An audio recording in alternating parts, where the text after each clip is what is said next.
Okay, let's talk about LaMont Wade Jr. because he was taken out of the lineup today. Now we don't know why.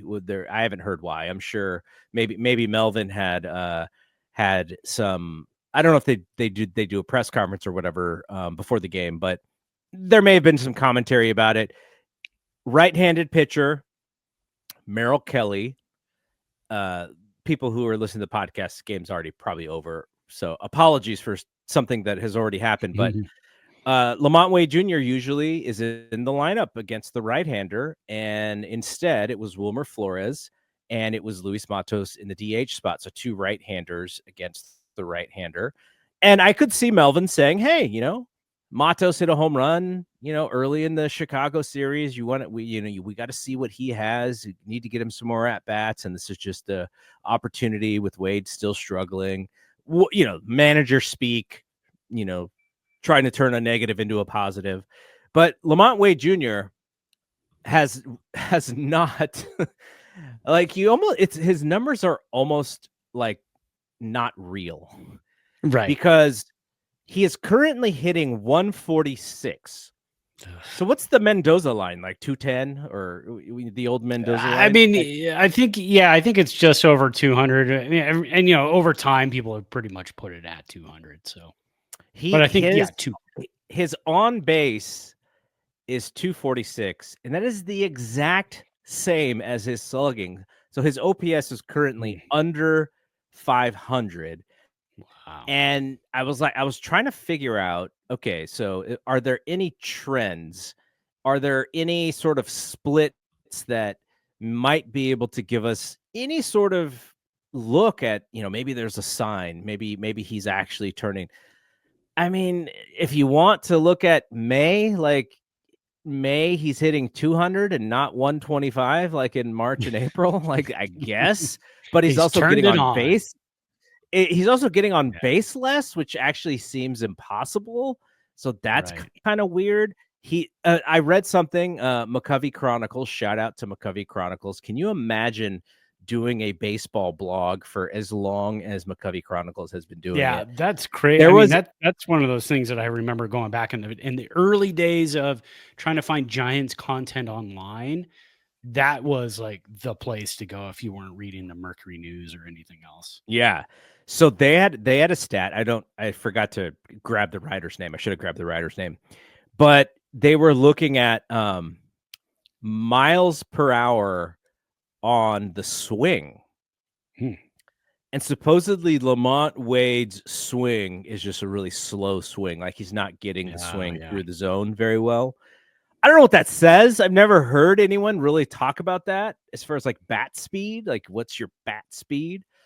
But if he cannot get the bat around, it does make a little bit of sense to what we're watching. Give him credit. He did double against the Cubs down the line. So he turned on one and they scored. He also made a really nice slide to score. So not all was off for LaMont Wade, but I don't know how long you can continue to go with him hitting 146. Like what is the triple A replacement level number? Like he's way below whatever your replacement level number is. He has a minus 1.2 WAR so far through the first 40 some odd games of the season. So everything is negative on him. I just don't know how long the Giants continue to throw him out there. Yeah, so I started looking at splits. All right. So at this point, you're better off with Wilmer Flores in the lineup to face righties, because split this season, Wilmer Flores has faced righties 104 times, 104 at bats, hitting 260 with 5 home runs and 27 RBIs as a right-hander, OPS plus of 104. That's significantly better than LaMont Wade Jr. But then the problem is you've got to have, like tonight, and again, like you said, people will be listening to this, game will be over, but the issue is, like tonight, you've got Wilmer Flores playing first base, and you want him off his feet and off his legs as much as you possibly can. So that's when Jerar Encarnacion comes into play. He's already started his rehab assignment. He can't come back until May 26th.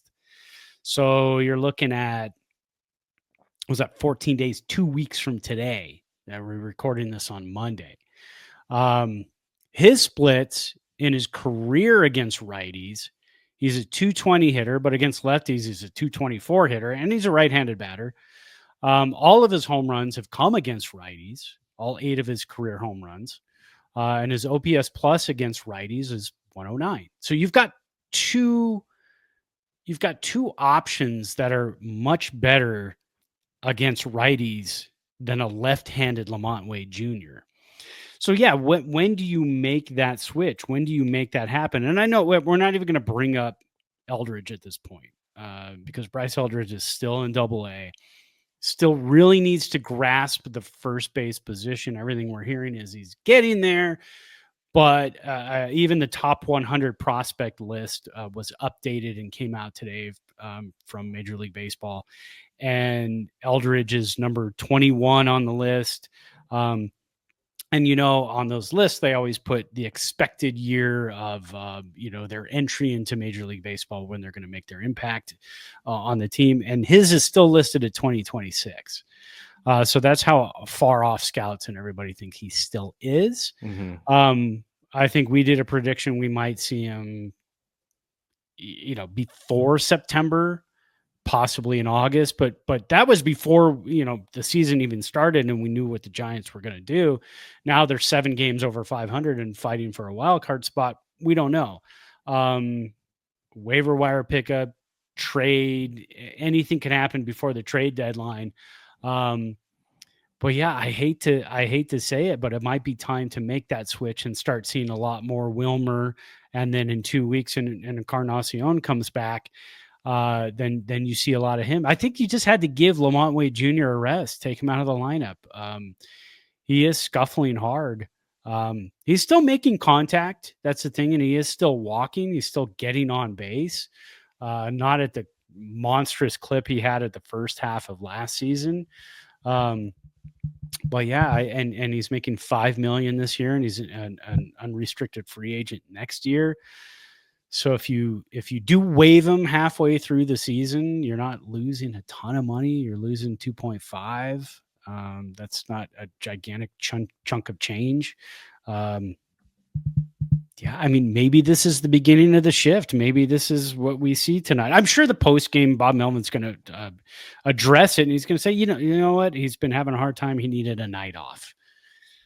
A night off against a righty, though, is kind of a red flag.